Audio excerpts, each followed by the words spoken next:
بسم الله الرحمن الرحيم. يا أيها الناس إنا خلقناكم من ذكر وأنثى وجعلناكم شعوبا وقبائل لتعارفوا إن أكرمكم عند الله أتقاكم والله سمیع علیم. پیارے بھائیو، آج اللہ تعالیٰ کی نعمتوں اور احسانات میں سے بہت بڑی نعمت اور سب سے بڑا احسان ہماری زندگی میں ایک بار پھر ہمیں رمضان المبارک کا مہینہ ملنا ہے. یہ مہینہ نیکیوں کا موسم بہار ہے. اللہ تعالیٰ نے یہ مہینہ ہمیں عطا کر کے ہم پہ بہت بڑا فضل اور احسان فرمایا ہے. اس مہینے میں ایک عبادت کہ جسے روزہ رکھنا کہا جاتا ہے، 6 روزے آج ہم مکمل کر چکے ہیں اور 7ویں روزے کا آغاز ہونے والا ہے. قیامت قریب ہے اور اس کی علامات میں سے ایک علامت جو نبی پاک علیہ السلام نے بیان فرمائی ہے، یتقارب الزمان، کہ وقت بڑا قریب ہو جائے گا، وقت بہت تیزی سے گزرے گا. ہمیں گزشتہ رمضان المبارک ایسے لگتا ہے کہ جیسے ابھی کل کی بات ہے، اور آج 6-7 دن ہمارے گزرتے ہوئے پتہ نہیں چل رہا، بڑی تیزی سے وقت گزر رہا ہے.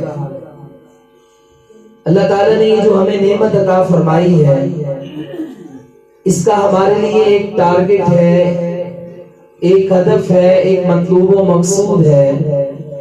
وہ اللہ تعالیٰ کا تقوی، متقی بننا ہے، تقوی حاصل کرنا ہے.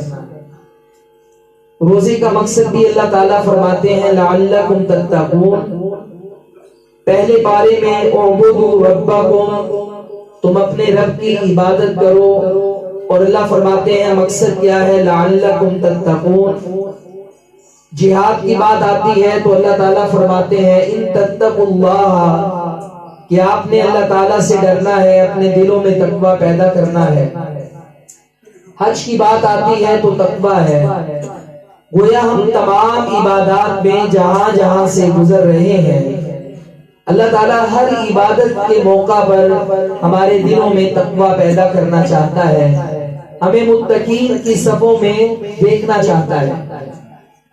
نبی کریم صلی اللہ علیہ وسلم کے ایک صحابی ہیں، ان کا نام حضرت معاذ بن جبل رضی اللہ تعالی عنہ ہے. یہ وہ عظیم صحابی ہیں کہ اللہ کے حبیب فرماتے ہیں میری امت میں سب سے زیادہ حلال اور حرام کا علم رکھنے والا بڑا عالم معاذ بن جبل ہے.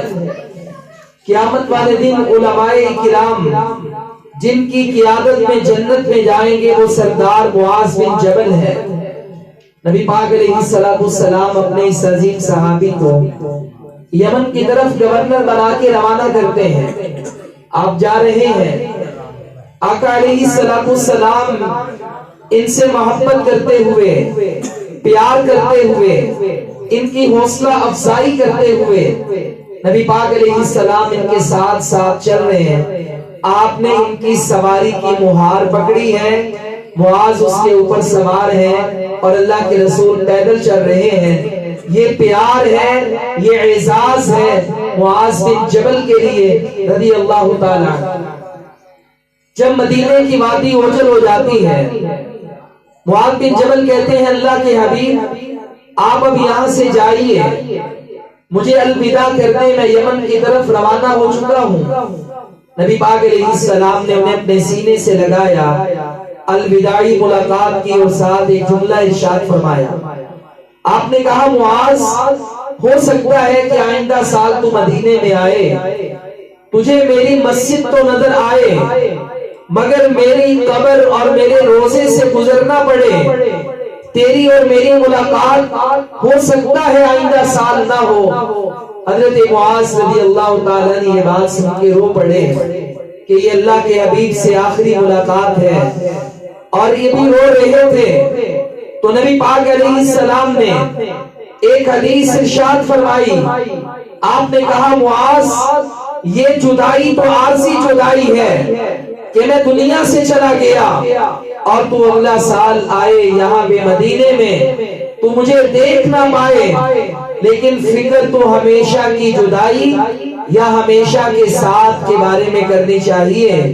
ان اول الناس بی المتقون یوم القیامہ، قیامت والے دن اللہ رب العالمین میرا قرب، میرا ساتھ ان لوگوں کو عطا فرمائے گا کہ جو تقوی والے ہوں گے، جو متقی ہوں گے۔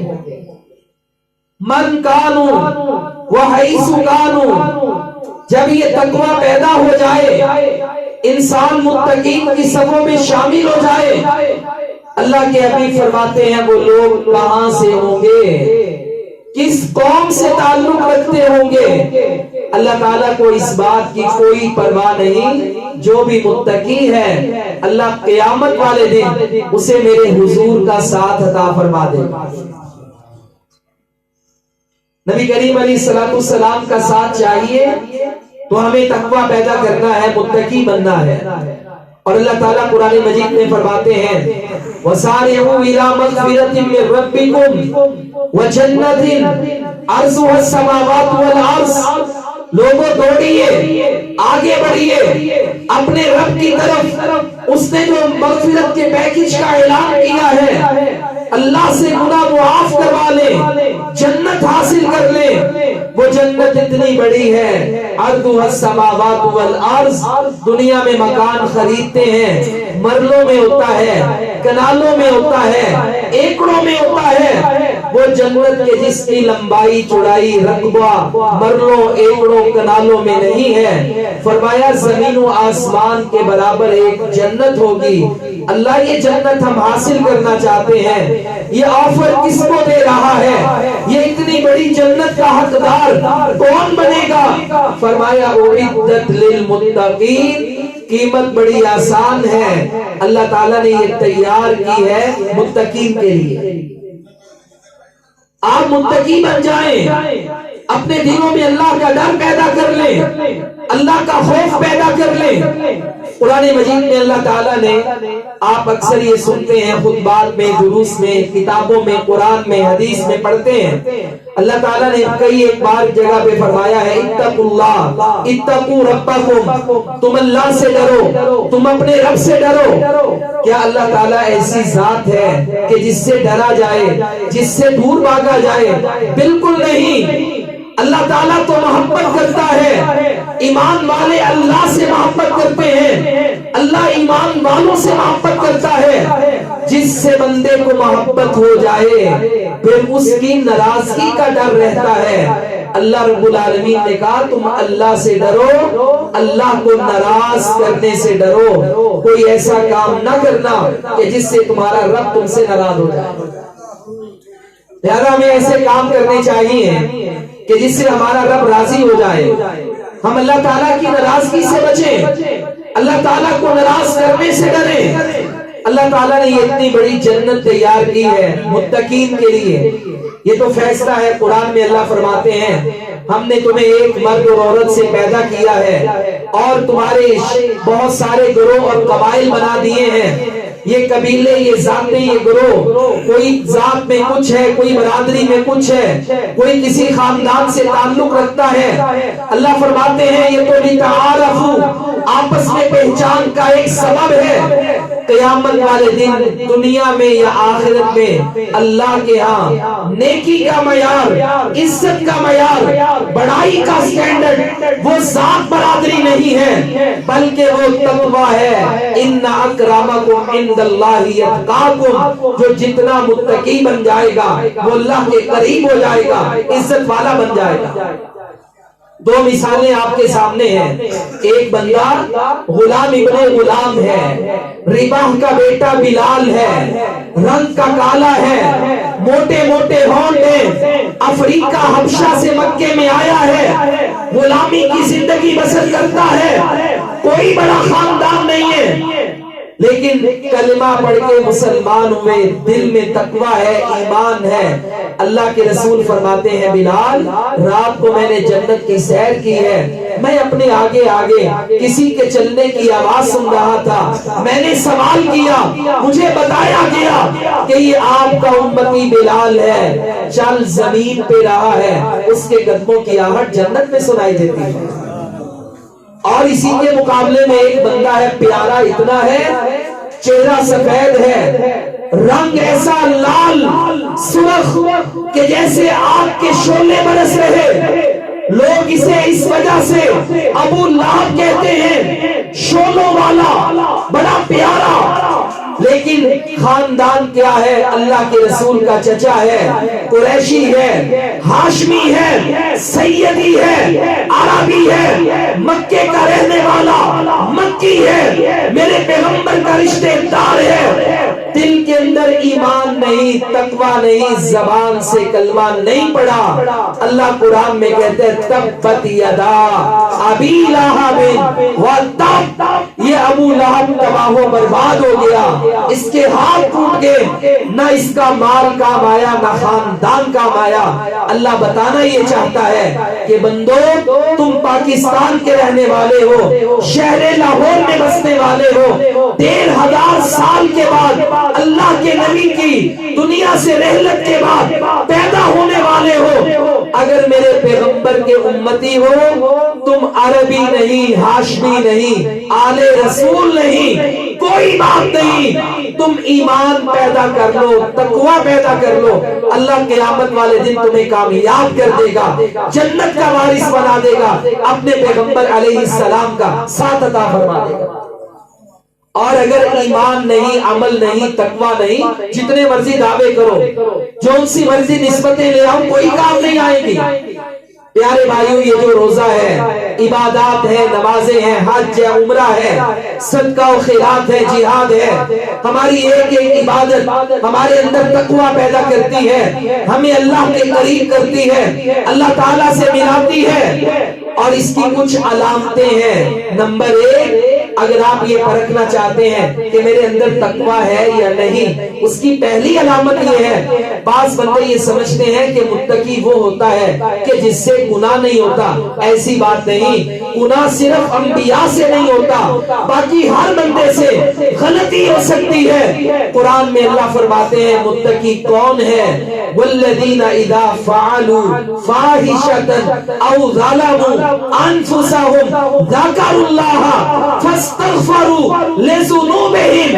اللہ کہتے ہیں عام بندے سے بھی گناہ ہوتا ہے، کافر سے، منافق سے، فاجر سے، وہ گناہ کر کے شرمندہ نہیں ہوتا، گناہ پہ گناہ کرتا چلا جاتا ہے، اس کے دل پہ مہر لگ جاتی ہے، دل زنگ آلود ہو جاتا ہے، وہ اللہ کی طرف پلٹ کر نہیں آتا۔ جبکہ متقی انسان سے بھی گناہ ہوتا ہے، جب بھی اس سے گناہ ہوتا ہے یہ فوراً اللہ کو یاد کرتا ہے، اللہ کے سامنے ہاتھ اٹھاتا ہے، گناہوں کی معافی مانگتا ہے، گناہوں پہ اصرار نہیں کرتا، ڈٹ نہیں جاتا، عاجزی کرتا ہے، اللہ سے کہتا ہے اللہ میں تیرا بندہ ہوں، میں تیرے در کے علاوہ اور کہاں پہ جاؤں، میرے گناہ بھی تو نے معاف کرنے ہیں۔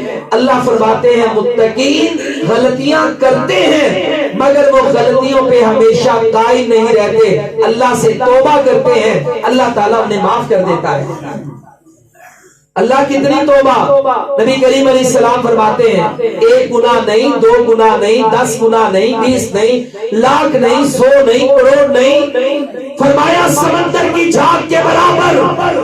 کبھی آپ یوٹیوب پہ جائیں، اگر آپ نے سمندر نہیں دیکھا تو جب سمندر اپنی موجوں میں بہتا ہے، یہ چاند کی 14-15 تاریخ کو مد و جزر میں یہ جب اپنی روانی میں ہوتا ہے، اس کے اوپر جھاگ بہتی ہے، اتنی زیادہ جھاگ کہ تاحت نگاہ جھاگ ہی جھاگ نظر آتی ہے، اسے کاؤنٹ کرنا، شمار کرنا، حد لگانا ممکن نہیں ہوتا۔ اللہ کے حبیب فرماتے ہیں، اللہ کہتا ہے آدم کے بیٹے تو سمندر کی جھاگ کے برابر بھی گناہ لے آئے، مایوس نہ ہونا، بس میرے سامنے سچے دل سے توبہ کرنا، میں تیرے سارے گناہ معاف فرما دوں گا۔ یہ اللہ تعالیٰ کی محبت اور یہ تقویٰ کی علامت ہے کہ ہم اللہ تعالیٰ سے معافیاں مانگیں، گناہوں کی معافیاں مانگیں۔ نمازیں آج تک نہیں پڑھی، کوئی بات نہیں، یہ رمضان المبارک میں میں نمازی بنا ہوں، پکی پرانی توبہ کر کے آئندہ کے لیے عہد کر لیں، میں کسی بے حیائی فحاشی کے کام میں مبتلا ہوں، اللہ سے توبہ کر لوں، نہ میں کسی کو بتاؤں، میرا معاملہ میرے اللہ کے ساتھ ہے، میں زبان سے جھوٹ بولتا ہوں، دھوکہ دیتا ہوں، آج کے بعد باز آ جاؤں، اپنے اللہ سے توبہ کروں۔ پیارے بھائیوں، اس کی دوسری علامت یہ ہے کہ اگر ہم متقی ہیں تو اس کی ایک علامت یہ بھی ہے کہ ہم اپنے اعضاء، یہ میرے ہاتھ ہیں، یہ میرے پاؤں ہیں، یہ زبان ہے، یہ آنکھ ہے، یہ کان ہے، میں کم از کم سب نہیں تو کسی ایک عضو کے بارے میں گواہی پیش کر سکوں کہ اللہ، میں نے زندگی میں کبھی بھی اپنے اس عضو سے گناہ نہیں کیا، میں تجھ کو گواہ بنا کر کہتا ہوں۔ حضرت عروہ بن زبیر رضی اللہ تعالیٰ یہ اللہ کے رسول علیہ السلام کے بھتیجے ہیں، جناب صدیق اکبر رضی اللہ عنہ کے نواسے ہیں، بڑی عمر میں آئے صحابی رسول ہیں، ان کے پاؤں میں کینسر ہو گیا، تو اس دور کے طبیبوں نے کہا کہ آپ کی ٹانگ کاٹنی پڑے گی وگرنہ آپ کا سارا جسم ضائع ہو جائے گا۔ بڑی تکلیف میں وہ ٹانگ کاٹی گئی، بے ہوش ہو گئے۔ جب انہیں ہوش آیا تو گھر والوں سے کہتے ہیں کہ مجھے بتاؤ، جو میری ٹانگ کاٹی ہے وہ مٹی میں دبا دی ہے یا ادھر موجود ہے؟ انہوں نے کہا ادھر موجود ہے۔ کہا ادھر لے کر آؤ، ٹانگ لائی گئی، ٹانگ سامنے ہے، کہتے ہیں والذی حملنی علیکا لا یعلم، اس ذات کی قسم کہ جس رب نے مجھے اس ٹانگ پہ سوار کیا، مجھے پیدا ہونے کے بعد یہ ٹانگ دی چلنے کے لیے، کہا وہ اللہ جانتا ہے، ما مشا علیک معصیتن، میں نے زندگی میں ایک بار بھی اس ٹانگ پہ کھڑے ہو کر چل کے گناہ نہیں کیا، ایک گناہ بھی نہیں کیا۔ یہ صحابی رسول ساری زندگی کی ضمانت دیتے ہیں کہ میں نے ایک گناہ بھی نہیں کیا۔ میں اپنی زبان کے بارے میں، آنکھ کے بارے میں، کان کے بارے میں ساری زندگی نہیں، ایک سال نہیں، ایک مہینہ نہیں، ایک ہفتہ نہیں، میں اور آپ اللہ کی قسم ایک گھنٹے کی بھی ضمانت اللہ کو نہیں دے سکتے کہ اللہ ہم نے گناہ نہیں کیا۔ جھوٹ بھی بول لیتے ہیں، غیبت بھی کر لیتے ہیں، چغلی بھی کر لیتے ہیں، یہ موبائل کا آج کل فتنہ ہے، انٹرنیٹ کا، لگے رہتے ہیں، سکرول کرتے رہتے ہیں، سکرین، بے حیائی فحاشی پہ ہماری نظریں جم جاتی ہیں۔ ایک گھنٹے کی ضمانت بھی ہم اللہ کو نہیں دے سکتے کہ اللہ میں نے گناہ نہیں کیا۔ اگر ہم متقی ہیں تو بھائیوں اس معیار پہ آئیں، میں بھی اور آپ بھی اپنے آپ کو اس لیول پر لے کر آئیں، ہم اللہ کو کہہ سکیں اللہ، میں نے اپنی زبان سے، اپنی آنکھ سے، اپنے کان سے، اپنے ہاتھ سے میں نے کوئی گناہ نہیں کیا۔ یہ تقوی کی علامت ہے۔ اور تیسری علامت یہ ہے کہ جب بندہ متقی بن جاتا ہے، اسے عبادت کی فکر لگ جاتی ہے، تڑپ لگ جاتی ہے، وہ نمازی بن جاتا ہے۔ صرف رمضان کے مہینے میں نہیں کہ اس کی دوڑ لگی ہوئی ہے، وہ نماز بھی پڑھ رہے ہیں، جمعہ بھی پڑھ رہے ہیں، سڑکوں پہ مصلے بچھے ہوئے ہیں۔ آج کل ہمارے ہاں اگر پوچھا جائے کہ بتاؤ بھائی پاکستان میں سب سے بڑا فرقہ کون سا ہے، تو آپ یقین کریں اہل حدیث کہیں گے ہم، دیوبند کہیں گے ہم، بریلوی کہیں گے ہم، ہر کوئی کہے گا کہ پاکستان میں سب سے بڑا فرقہ، سب سے بڑی جماعت وہ ہم میں۔ لیکن آج میں آپ کو رمضان کے مناسبت اور توسط سے بتاتا ہوں کہ پاکستان میں سب سے بڑا فرقہ نہ بریلویوں کا ہے، نہ دیوبند کا ہے، نہ اہل الحدیث کا ہے، مسلمانوں کا پاکستان میں سب سے بڑا فرقہ بے نمازیوں کا فرقہ ہے۔ کیا کبھی کسی مسلک کے عالم نے کہا وہ نماز نہ پڑھو؟ سارے عالم نماز نماز نماز کرتے رہتے ہیں، لیکن سب کی مسجدیں ویران پڑی ہوئی ہیں۔ یہ رمضان المبارک کی پہلی سحری ہوتی ہے، فجر کی نماز ہوتی ہے، یہ پہلا جمعہ ہوتا ہے، اور جناب جمعے کی نماز ہوتی ہے، مسجدیں پکار پکار کے کہتی ہیں اللہ کے بندو، یہاں اس محلے میں اتنے مسلمان رہتے ہیں، اگر یہ سارے نمازی بن جائیں تو آپ کی مسجدیں چھوٹی پڑ جائیں، یا ہر گلی میں مسجد بنانی پڑے، یا یہ مسجد وسیع کرنی پڑے، نماز ہی نہیں پڑھتے۔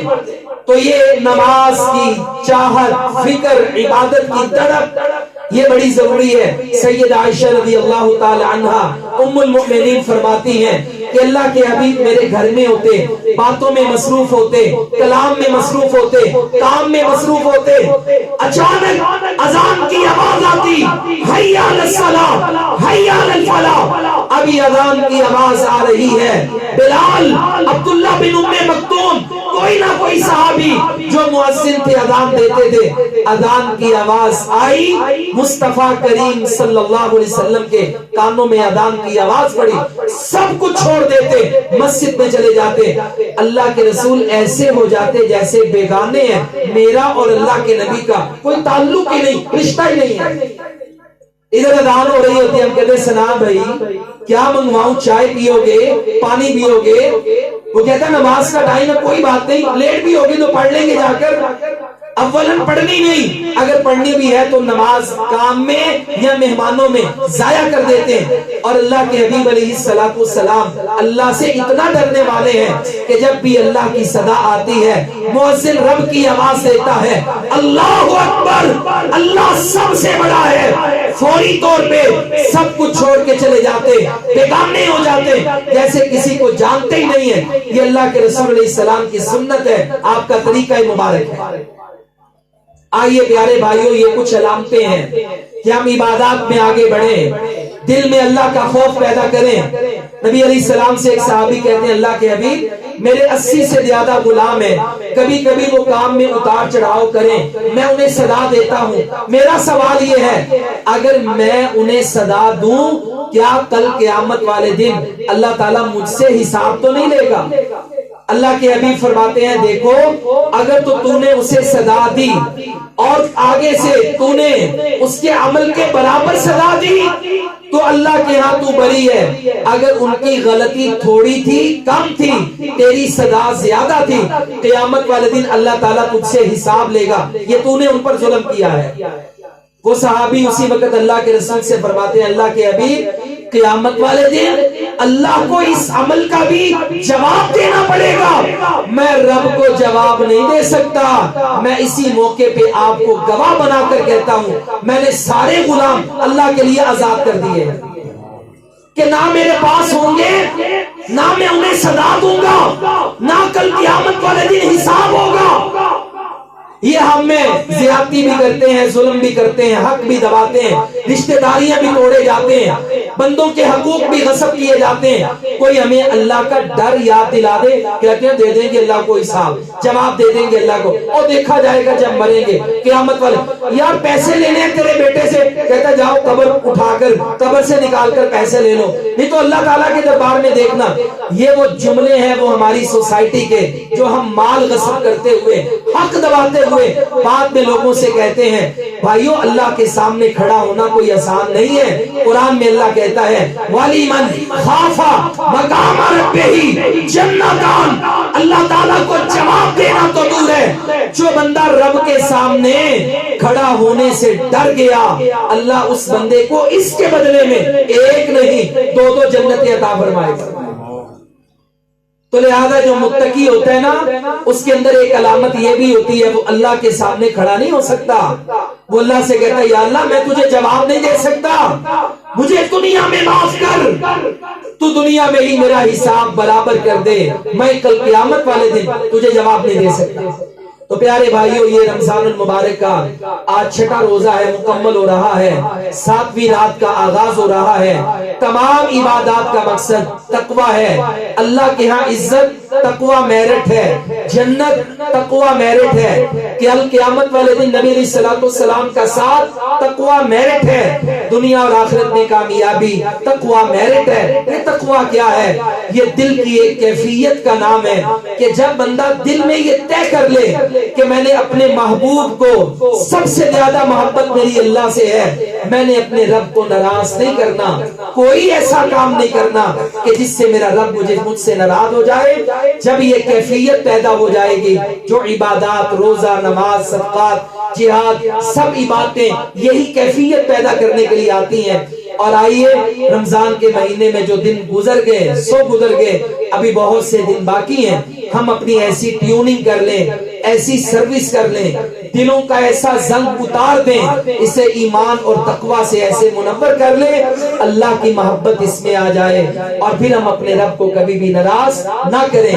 جیسے دنیا میں ہم اولاد کو ناراض نہیں کر سکتے، بیوی کو ناراض نہیں کر سکتے، ماں باپ کو ناراض نہیں کر سکتے، کیونکہ یہ ہمارے پیارے ہیں، ہمیں ان سے محبت ہے۔ والذین آمنوا اشد حبا للہ، ایمان والوں کی سب سے زیادہ محبت اللہ سے ہوتی ہے، تو میں اپنے اللہ کو کیسے ناراض کر سکتا ہوں؟ آئیے اس نقطے کی اصلاح کریں، عبادات میں ہمیشہ کے نمازی بنے، ہمیشہ کے اللہ سے ڈرنے والے اور ہمیشہ قرآن پڑھنے والے، اپنی زبان کی حفاظت کرنے والے بنے۔ اللہ مجھے اور آپ کو سمجھنے کی اور عمل کی توفیق عطا فرمائے۔ وآخر دعوانا الحمدللہ رب العالمین۔